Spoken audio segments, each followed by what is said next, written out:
Newton's laws of motion. First law. Every inanimate object continues to be state of rest or uniform unaccelerated motion unless and until it is acted upon by external unbalanced force. Every inanimate object, inanimate, the word means non-living object, continues to be state of rest.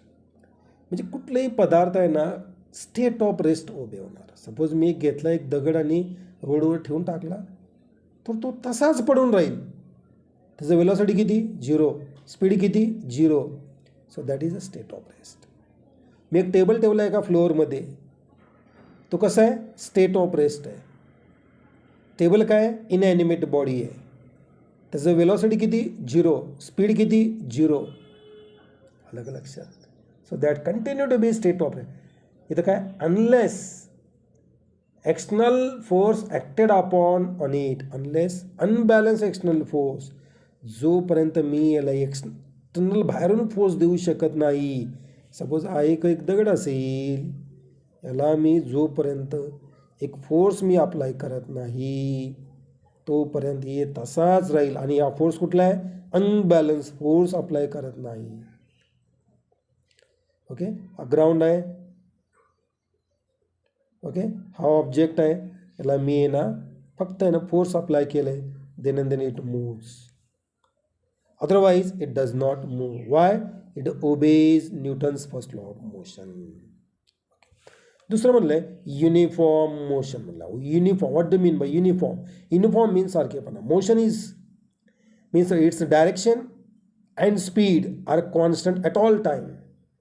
Its direction and speed is constant at all time. The velocity is constant. If velocity is constant, acceleration is 0. So hence here the word is given unaccelerated motion. A is equal to 0. That means what? Unaccelerated म्हणजे acceleration नाही. थोडक्यात काय की कुठलाही पदार्थ स्थिर अवस्थेमध्ये असतो जोपर्यंत त्याला फोर्स देऊ शकत नाही. तो आहे न्यूटनचा गतिविषयक पहिला नियम. आलं का लक्षात? आता हा युनिफॉर्म मोशनमध्ये आहे. मानू घे बाबा एक बस चाललेली आहे, दुसरी बस चाललेली आहे. दोन बस कंपेअर करायचे. दोन्हीचा बस हा सारखा आहे स्पीड. मग दोन पॅसेंजर एकमेकांना कसं दिसतील? ते एका बसमध्ये बसासारखं वाटेल का? स्पीड सेम आहे दोन बसेसचा. दोन बसेसचं डायरेक्शन सेम आहे, वेलॉसिटी सेम आहे. So hence that is called uniform motion. So now here acceleration is 0. Acceleration is 0. त्वरण शून्य आहे. त्वरण शून्य आहे म्हणून त्याला म्हणलं ॲक्सिलरेशन इज 0. त्याला म्हणलेलं आहे न्यूटन्स लॉज ऑफ मोशन. आलं का लक्षात? ओके, म्हणजे हा आहे ना तुम्हाला माहित आहे ना एनर्शिया. एनर्शियाचं कसं आहे? So this one is a Newton's first law. Next we can see about the Newton's second law. So in second law, rate of change of linear momentum of rigid body is directly proportional to applied force. Rate of change of linear momentum. Momentum, P is momentum. What do you mean by momentum? Momentum means mass into velocity. Momentum means संवेग. संवेग संवेग म्हणजे काय? Mass into velocity आहे. D by D T म्हणजे काय? Derivative घेतोय. Derivative of P with respect to time, D P by D T. So that is called as is a directly proportional to okay applied force. F, this one is F applied. So now D P by D T is equal to some constant k into f applied. So put k is equal to 1. So f is equal to dp by dt. f is equal to dp by dt. अलग लक्षात? So now this one is a second law. So what is its statement? Statement काय बघूया. Rate of change of linear momentum of rigid body is directly proportional to the applied force and takes place in the direction of applied force. Rate of change of linear momentum is directly proportional to the applied force and takes place in a direction of applied force. Okay, हा formula आहे. Okay, आता आपल्याला माहीत आहे की बाबा force is vector quantity. इथं bar द्या, एफ वेक्टर किंवा ॲरो द्या, पी वेक्टर. इथे ॲरो द्या, P vector. This one is a K. मी के कॉन्स्टंट घेतलं आहे. So K put K is equal to 1. So F is equal to D P by, इथं bar घेतो, D P by D T. Okay, this one is a, what you can say about F is equal to dp by dt. Now third law माहित आहे आपल्याला, to every action there is an equal and opposite reaction. To every action there is equal and opposite reaction. म्हणजे प्रत्येक force, suppose if force is acting on a body, so that same body is giving a reaction. म्हणजे काय, reaction means, action means what, action is force, reaction is also force, but in opposite direction. Reaction also force means to every action there is an equal and opposite reaction. उदाहरण swimming. Suppose in swimming, suppose while a person can be swimming, so now he will moving ahead and he take their hands toward closer to there. So now when he can take their hands close to his belly, so what will happen? So he can be pushed away, so he will move in forward direction. Means so he can pushes the water in backward direction, automatically he can move in forward direction. Means how much he can push water to backward direction, that the same water can be pushed towards the forward direction.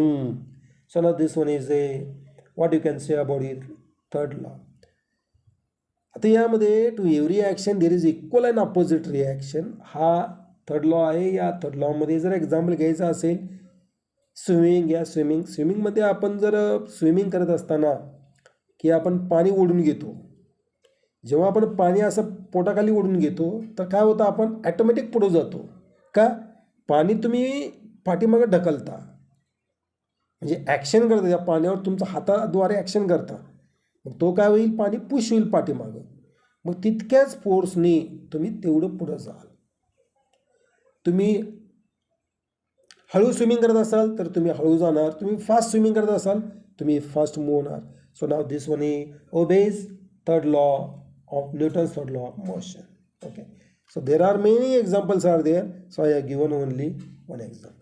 अजून एक example घेतला असेल, suppose आपण so we are standing on the ground or we are standing on the floor. So what is our weight? So whatever your weight, suppose if your weight is a 40 kg into g, so take g is equal to 10 or 9.8, so that is a near about 400 Newton. So 400 Newton is acting on your floor or ground. So that same force is acting in a opposite direction to your feet. So that's why you are unstable. अलग लक्षात. म्हणजे जर आपण त्या जमिनीला किंवा त्या फ्लोअरला मानू की 400 न्यूटन बल दिलेला असेल, मानू एकाचं वजन 440 kg आहे, तर फोर्समध्ये किती होईल, 400 न्यूटन होईल. मग 400 न्यूटन जर झाला असेल तर 400 न्यूटन फोर्स ॲक्शन झाला कोणावर, ग्राउंडवर. 400 Newton is acting on the ground. मग तू तेवढाच ग्राउंड काय करेल, तुम्हाला 400 तुम्हाला देईल तितकाच, म्हणून तुम्ही कसं आहे, स्टेबल आहे. ओके, म्हणजे to every action there is equal and opposite reaction. Okay, यामध्ये जर आपण बघितलं तर कशामध्ये की नॉर्मल रिॲक्शन फोर्स म्हणतो ना आपण, normal reactional force F is equal to M into G, F is equal to M into G. Downward force झाला weight, normal reaction upward force आहे. So now it obeys Newton's third law of motion. तर हा Newton's third law of motion. अलग लक्षात. तर हे 3 अत्यंत महत्त्वाचे आहे परीक्षेच्या दृष्टीनं आणि तुमच्या अंडरस्टँडिंगच्याही दृष्टीनं अत्यंत महत्त्वाचा आहे. नेक्स्ट आहे inertial and non inertial frame of reference. Inertial and non inertial frame of reference. Inertial and non inertial frame of reference. आता inertial frame of reference, what do mean by inertial frame of reference? Inertial frame of reference, it is a frame of reference which obeys Newton's law. First law of motion is called as inertial frame of reference. Okay, म्हणजे ज्या ठिकाणी Newton's law आपण म्हणतो की बाबा की we are standing on earth, we know about earth is revolving around the sun in elliptical orbit, but we are not moving, we are in steady position. Okay, so now this one is a inertial frame of reference. Inertial frame म्हणजे आपण स्वतःहून move होतो. Okay, जर आपण आहे त्या ठिकाणी असलो तर आपण मूव्ह होऊ शकत नाही. म्हणजे याला काय म्हणलेलं आहे?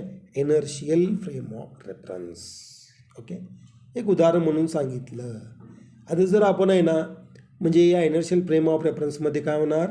Newton's first law of motion obey होणार आहे. दुसरं बघूया non inertial frame of reference.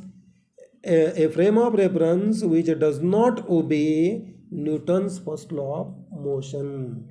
A frame of reference which does not obey म्हणजे या फ्रेम ऑफ रेफरन्समध्ये Newton's first law of motion obey होणार नाही आहे, म्हणजे व्हॅलिड होणार नाही आहे. मानूया की बाबा आता व्हॅलिड म्हणजे काय? मानू घे बाबा मी एक चेंडू घेतला, एक दगड घेतला, कुठे ठेवला? ग्राउंडवर ठेवला, तसाच त्याला कुठेही फोर्स मी आहे ना अप्लाय केलेलं नाही, तर तो आहे तसाच राहतो ना. हे आहे इनर्शियल फ्रेम ऑफ रेफरन्स. जर मी जर बॉल जर घेतला आणि मी ट्रेनवर ठेवलेला असेल, ट्रेनच्या डब्यामध्ये ठेवलेला असेल, as a train moves, so now this ball also slightly moves. Why? Because moving train possess accelerated frame of reference. Moving train कसं आहे? ॲक्झलरेटेड फ्रेम ऑफ रेफरन्स आहे, कारण तिथं Newton's first law of motion उभे होऊ शकत नाही, valid होऊ शकत नाही. अलग लक्षात. तर हे आहे difference between inertial and frame of reference and non inertial. अजूनही आपल्याला एक्झाम्पल देता येतं की बाबा इनर्शियल फ्रेम आपल्या एक लॅबमध्ये सिम्पल पेंडुलमचं एक्सपेरिमेंट करूया. सिम्पल पेंडुलम, सपोज हा एक सरळ दोलक आहे. So now this one is pendulum. So now we can give the oscillation and measure the. So now when it starts from here, again come to here. So one oscillation. So time required for one oscillation, it may be 2 seconds or it may be 4 seconds, etc. Okay. So now this can be do in your lab. So now this lab belongs to what? Inertial frame of reference. But when same thing can be if you are doing in a moving train or moving bus, so this oscillation will be disturbed and this time period also changes. Why? Because due to accelerated frame of reference. Due to accelerated frame of reference. म्हणजे याचा अर्थ काय? जर एक simple pendulum घेतलेला असेल तर तो मी आहे ना लॅबमध्ये लटकवलेला असेल आणि मी रीडिंग घेतोय. हा आहे ना सिंपल पेंडुलम आहे, याला ऑसिलेशन दिलेलं आहे. मग हा मीन पोझिशन आहे, these two are extreme position आहे. हा एक्स्ट्रीम पोझिशन, हा एक्स्ट्रीम पोझिशन, हा मीन पोझिशन. सपोज इथून तो स्टार्ट झालेला असेल, पुन्हा इथं आला वन ऑसिलेशन, टाईम मोजा. So time required for one oscillation, एक फेरी पूर्ण होण्यासाठी what is time required? It may be 2 second, it may be 4 second. परंतु हाच सिंपल पेंडुलम जर मी ट्रेनवर लटकावलेला असेल, ट्रेनमध्ये किंवा बसमध्ये लटकावलेला असेल आणि ते ट्रेन मूव्ह होत आहे किंवा बस मूव्ह होत चाललेला असेल, तर काय होणार? मी तोच प्रयोग मी तिथं करण्याचा प्रयत्न केला तर ऑसिलेशन डिस्टर्ब होणार आहे आणि टाईम पिरियड पण डिस्टर्ब होणार आहे का नाही? ऑब्वियसली होणार आहे. कारण का? बिकॉज ट्रेन इज मुव्हिंग और बस इज मुव्हिंग. म्हणजे यामध्ये काय? Accelerated frame of reference. याला काय म्हणलेलं आहे? Accelerated frame of. It does not obey Newton's first laws of motion. म्हणजे यामध्ये न्यूटनचा गतिविषयक पहिला नियम यामध्ये तो व्हॅलिड होऊ शकत नाही.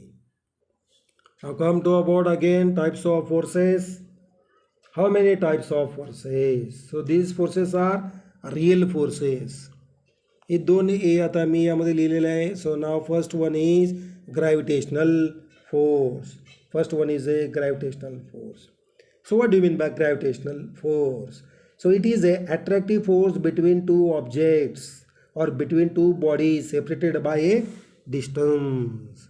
Suppose now this one is a one object or one body, this one is a another object, another body. So these two can be separated with a finite distance